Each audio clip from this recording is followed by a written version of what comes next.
kita kat mana ni? Kita masih dalam taman ke? Ataupun kita dah masuk dalam dunia lain? Nampaknya kita perlu gunakan ilmu biodiversity kita untuk keluar dari sini. Saya rasa kita perlu kenal pasti dan klasifikasikan tumbuhan sekitar kita.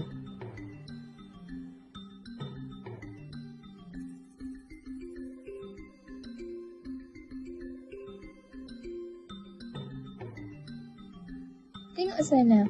Ada pokok besar dengan akar udara tergantung. Ini mesti tumbuhan berkayu yang ada akar udara.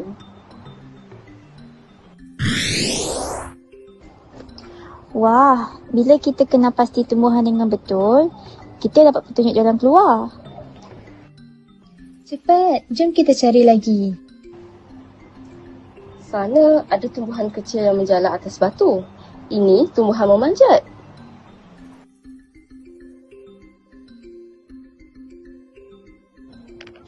Situ pula ada pokok renik yang berdaun kecil dan tak berbunga.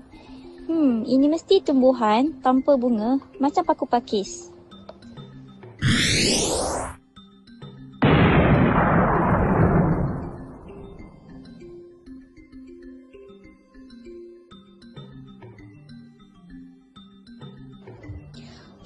Kita dah balik. Saya masih tak percaya apa yang baru berlaku. Yang penting kita gunakan ilmu biodiversity kita untuk selamatkan diri kita semua.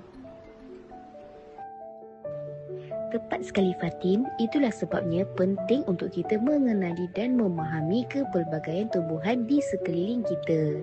Biodiversity bukan sahaja membantu ekosistem, tetapi juga boleh menjadi kunci untuk menyelesaikan masalah.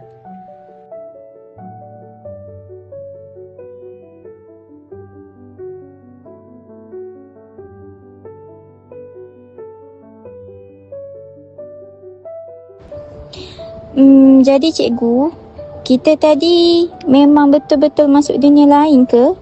Atau saya cuma mimpi? Itu biarlah menjadi misteri dan rahsia kita bersama. Lama masuk ke hutan, hijau berbisik, angin beralun, au benur. Burung berkicau bagai irama. Tapi ada yang pelik di sini.